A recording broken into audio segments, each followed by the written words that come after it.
So good evening. Good to sit here with you.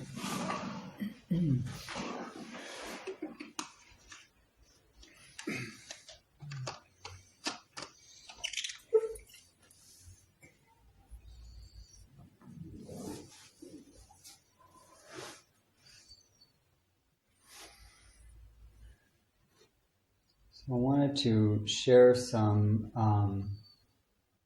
of the teachings of a master named Bassui. It's actually from the 14th century. And he's interesting in the history of Zen because he was sort of a monk who was a non-monk, in a sense. So I feel he's a little easier to relate to than some of these very strict monastics. When he was about 21, he decided to become a monk, but after he shaved his head, but didn't wear robes and didn't stay in a monastery. He would join a monastery, but like rent a room outside of the monastery. He didn't want to, be too close. And there's something kind of honest there. Like, I'm going to learn from you, but I really got to follow my own way. And I feel that's a sincere, and it takes a bit of courage not to just say, I'm going to go along with it. And, a lot of people join communities for the need of community, but he was joining it because he really needed the practice, and he needed to find his own way. So he gave a different model of what it meant to be a monastic. For him, it was all about just really sharpening his practice. By the end of his life, he did have like a monastery with 1,000 followers, but it's mainly because he was too old to keep moving. When they started, one of the stories is that when they wanted him to teach in the monastery, he took that as his sign to leave, that he should leave and find another place. You don't have that type of humility among many masters these days, I imagine.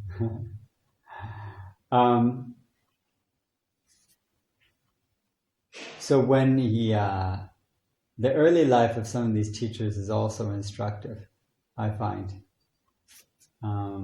It's always, questionable how much is real. It doesn't matter. For our purposes, the stories are helpful. When he was about 7, his father died, and at one of the services, the monks were, telling him to give an offering at the altar, and give some fruit. And have you ever been to these traditional altars in the East? And they load them up with lots of fruits and sweets and stuff. It's showing respect or something. And he asked the monk, he said, why am I giving it, this offering? And the monk told him, it's for your father's soul. And he said, my father's soul is going to eat the fruit? And then it just got him to question at that age, what's going on here? Who's this for? And the soul? What is this about? Where's my father? Who is he now? And is he really hungry? So it's just that, the question that comes from the place of pain. I mean, he's a kid who lost his father, and from the pain, he turns it into a question.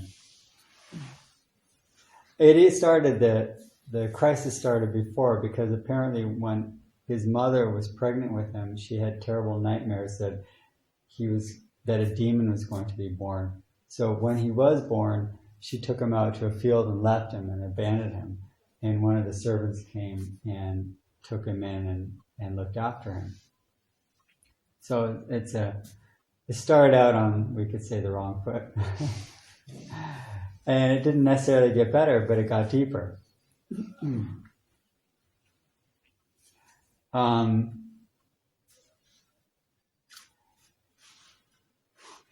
I've just been reading a book about this woman who was a very, successful young woman with 2 young children, and I think it's called The Miracle Unraveling or something. And she was diagnosed with colon cancer and stage 4, which means it was like already very progressed. About a year maximum to live, and in her profile, only like 0.02 percent of the population would ever get that. So she's writing a memoir of her process of dying, basically. But the most amazing thing is there's often these episodes that she writes about of extreme happiness. Like extreme happiness. She said as happy as she's ever had. And she's aware during that process that the disease gave her that awareness. Otherwise, it's just sort of like we kind of complain. Things are good, but it could be better, right? But when it's really bad, the good you have is tremendous. What does it take for us to awaken? And it really is, when we talk about awakening, to awaken that appreciation, that sense of being. And do we need necessarily to experience dramatic, crisis in order to wake up a little bit? So my kind of intuitive sense is that the Buddha's whole focus on dukkha, on suffering, was in order to awaken us. So we're not going to escape the suffering, but how can it be our great teacher of that joy that these people are showing us? It's not really a Buddhist secret at all. It's just the Buddha framed it in those terms that I think are helpful. And anybody who experiences tragedy, if you approach it with some wisdom, you probably come to the same, awakening.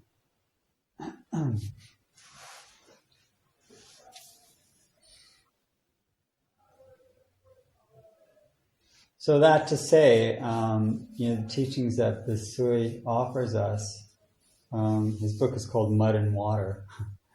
And it's alluding, Mud and Water is alluding to, it's relating and suggesting obviously the lotus, which emerges from mud and through the water, and is an expression of that joy or that awakening, which necessarily is rooted in the mud. So we tend to have a diluted view of reality, thinking that the good life is the life without pain. But all these teachers are showing us that it's the life that rises above it while remaining anchored. The lotus can't exist outside of the mud, but it goes above it. So how can we somehow approach our challenges with that type of grace? That's a real practice.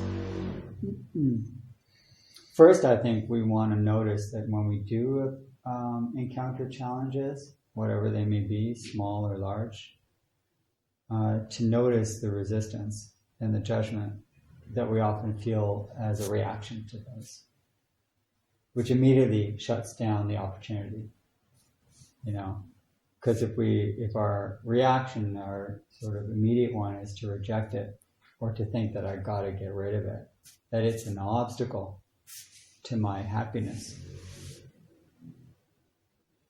It's not a contradiction to have pain and joy at the same time. That's what this woman who died last year of the cancer at 42, it's not a contradiction. It may feel like a paradox, but it's not, they exist seamlessly. Can we have the wisdom, the big mind to really appreciate that? To embrace life. It doesn't mean you like it though. You don't have to like the pain. That's not what embrace means. And acceptance, we talk a lot about acceptance, and acceptance doesn't mean I like it or that it's good. But in some way, it's actually necessary, in some way. And I don't have to figure out right now how. Right? That'll come with time. That's the patience. We have these paramitas, these 6 great qualities in Mahayana. First one is patience. Patience to let the wisdom of understanding generate in its own time. And that's where we come to the teachings that I want to read tonight. Because one of the most basic ones, the founder of Zen, Bodhidharma, he set the tone for this by expressing that the transmission, the wisdom, is beyond words. It's transmitted beyond scripture, which is really quite a shocking departure from the very text-oriented and scripture. The word of the Buddha is like, that's the final word. And here comes Bodhidharma, the founder of Zen, to say, yeah, that is the final word. So now move on. Leave it behind, okay? Finally. Move on. And that's what he's saying. So I want to share with you a couple passages.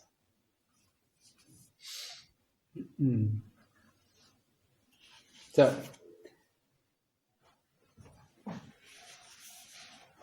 a layman said, most of the teachings that we have of Bassui are basically based on questions that he was relating to his students. He didn't sit and hold himself, as I mentioned earlier, with his example of how he engaged in monasteries, monastic life.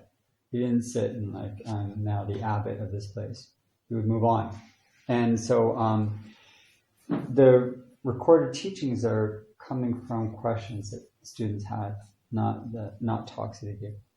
A layman said, though Zen is said to be transmitted outside the scriptures and not through words, Bodhidharma, as I said, there are many incidents of monks questioning teachers and inquiring of the way.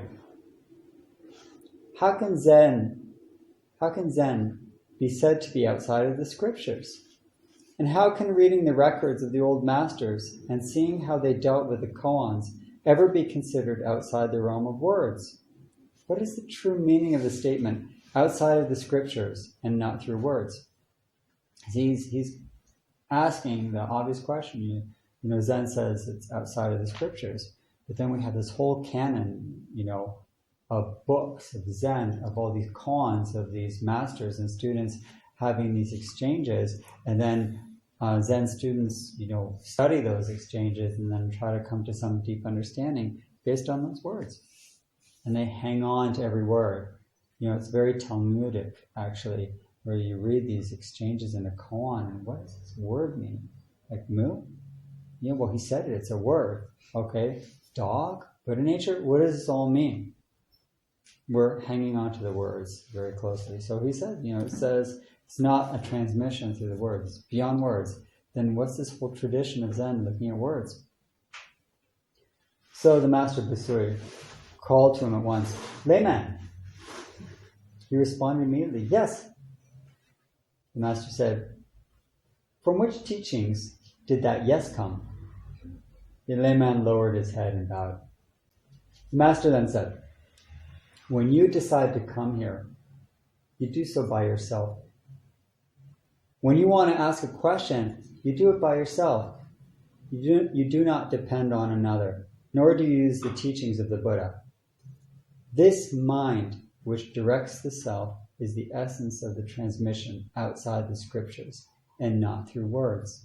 It is the pure Zen of the Tathagata, which is the Buddha. Clever worldly statements, the written word, reason and duty, discrimination and understanding cannot reach this Zen. One who looks penetratingly into his true self and does not get ensnared in words, nor stained by the teachings of the Buddha and ancestors. One who goes beyond the singular road which advances towards enlightenment, and who does not let cleverness become his downfall, will, for the first time, attain the way. So, this is a powerful statement, and it's hard for us to grasp, because this is not an intellectual teaching. And when he says it's the mind, okay, the one statement here that I want to just repeat. The mind which directs the self is the essence of the transmission outside of the scriptures. The mind that directs the self, isn't that curious?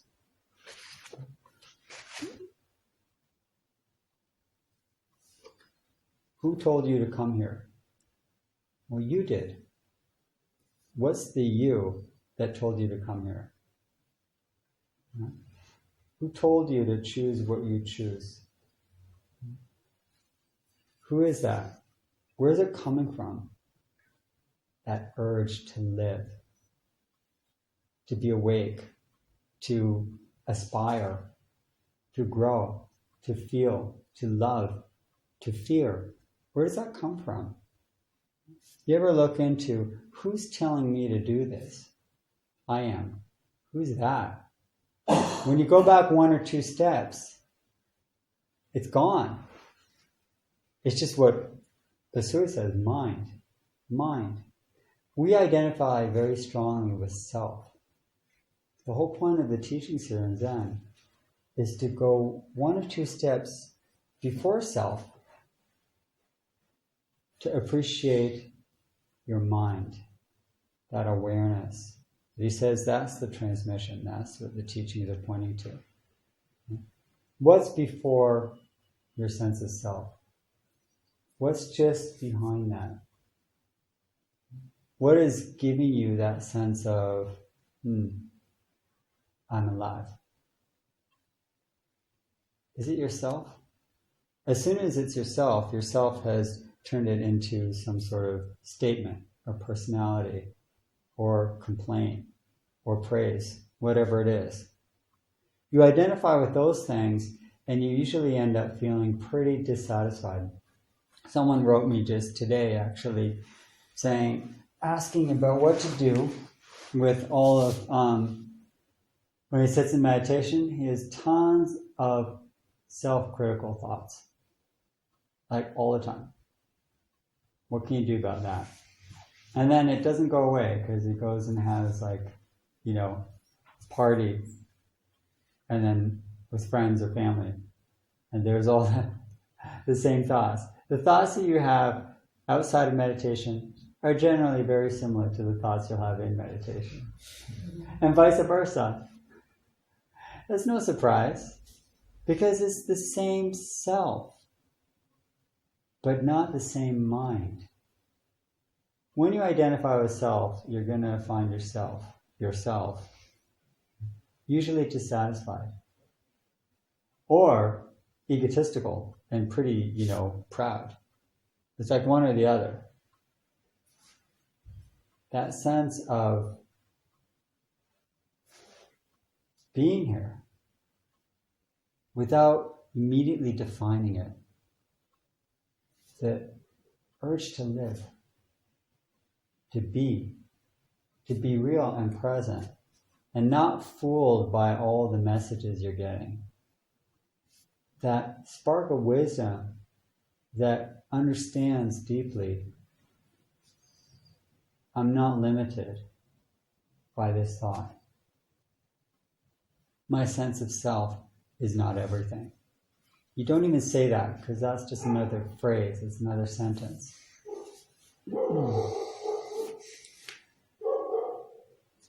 The reason he wrote me was not a choice that is self-made.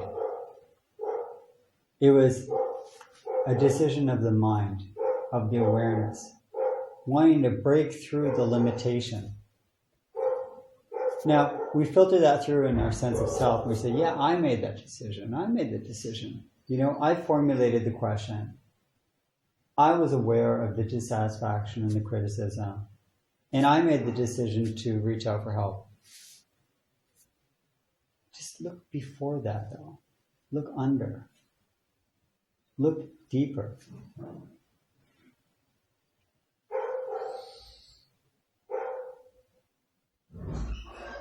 When you're lying in bed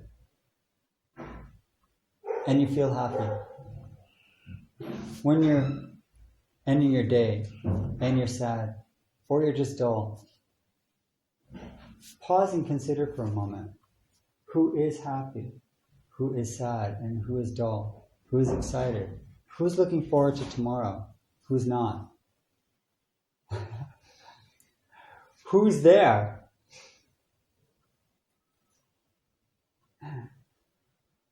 Who even comes up with an answer?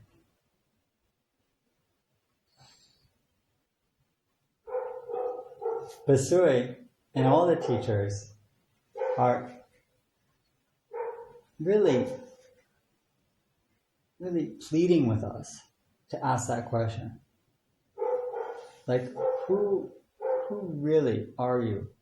Not who do you think you are? What does it mean to be alive in this moment? And if you're lost in your thoughts, whether they be good or bad ones, pleasant or unpleasant, you're missing the point.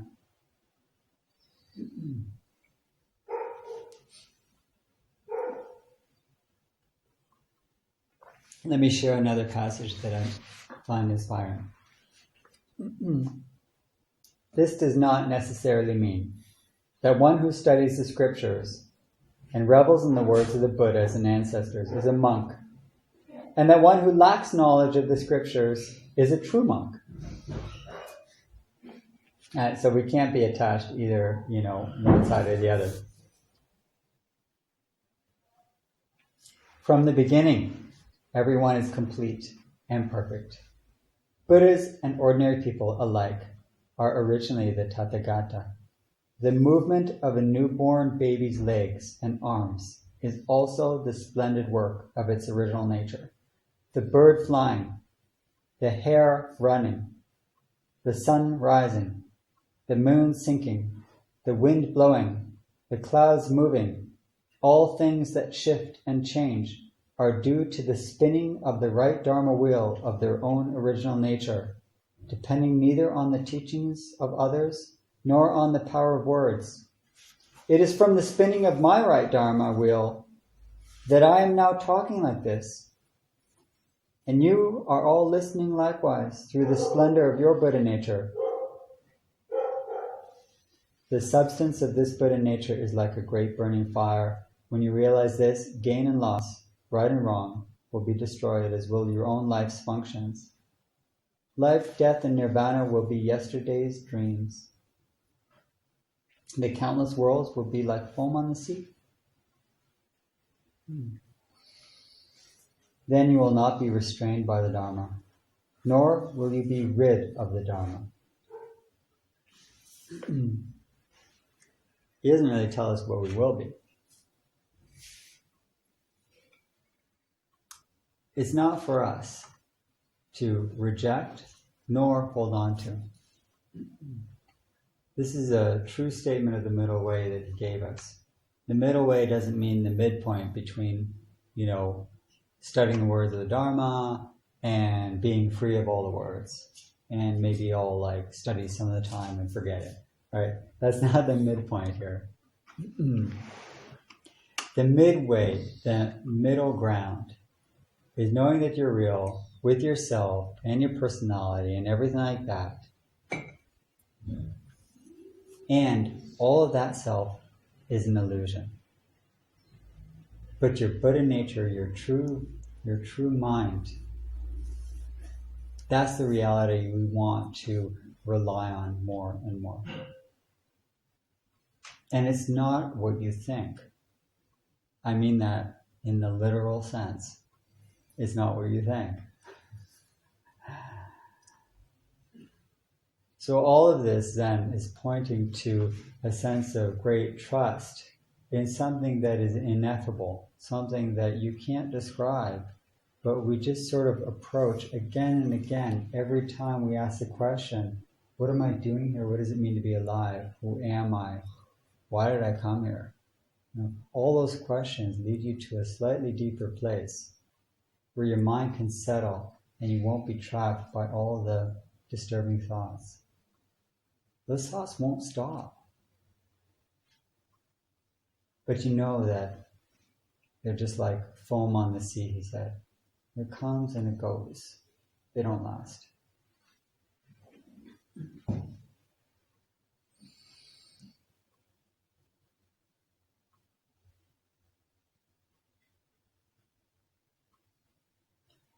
So what I offer to the question,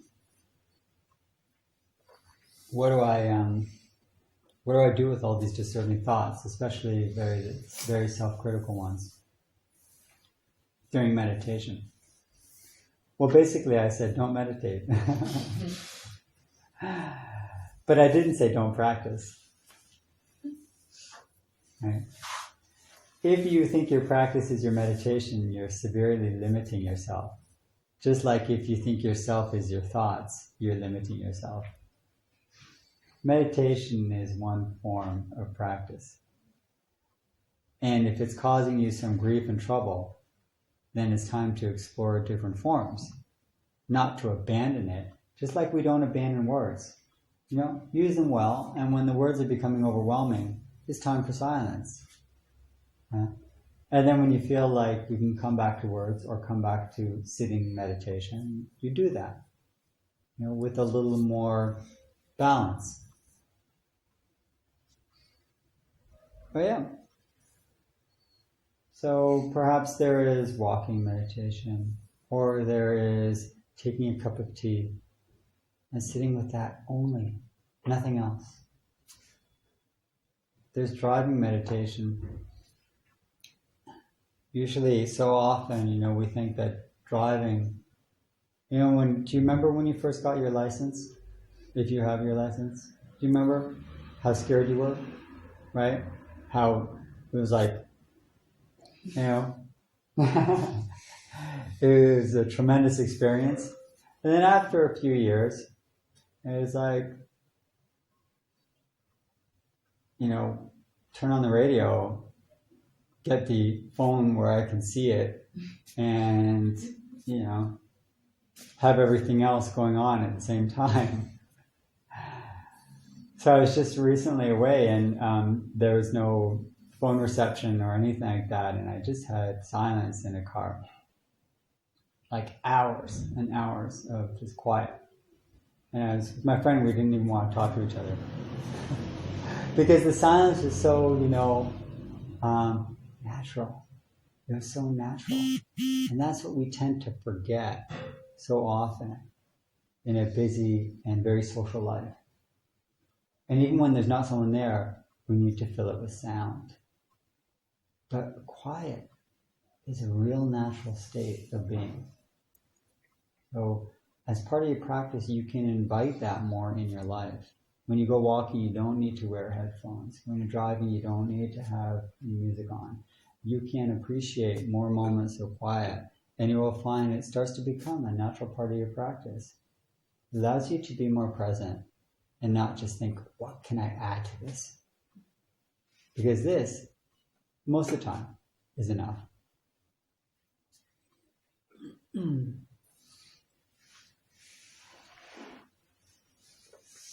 So finally, in honor of Wednesday, which is Yom Kippur, he has one page where he writes, the true meaning of fasting. I saw this and I got to read this to you. The true meaning of fasting.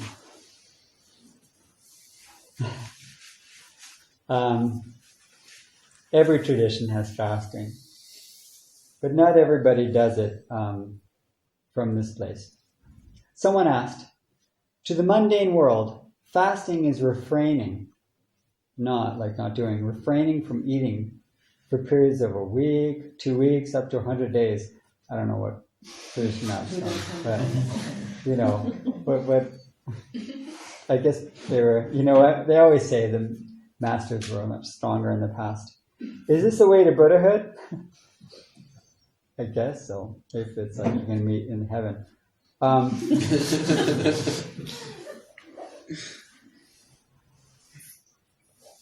Bassui responded, fasting does not mean refraining from the formal eating of food.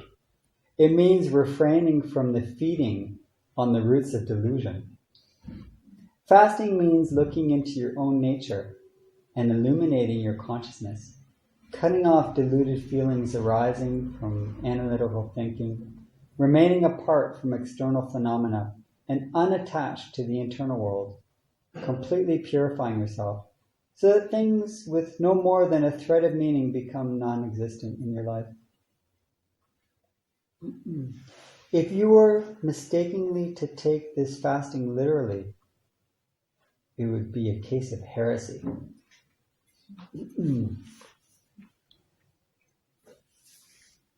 But if we're not quite at that level, then probably the normal fast may be good enough.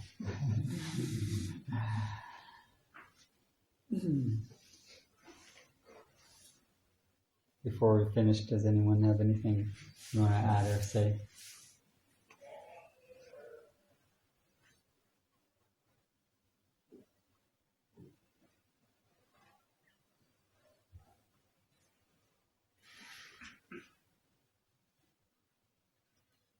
Can you explain what he said about the fasting? I'm not sure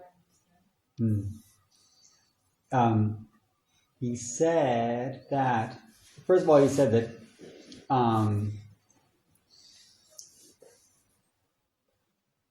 that real fasting is not refraining from food. It's not taking food. It's not taking all the delusions and the hang-ups and the attachments.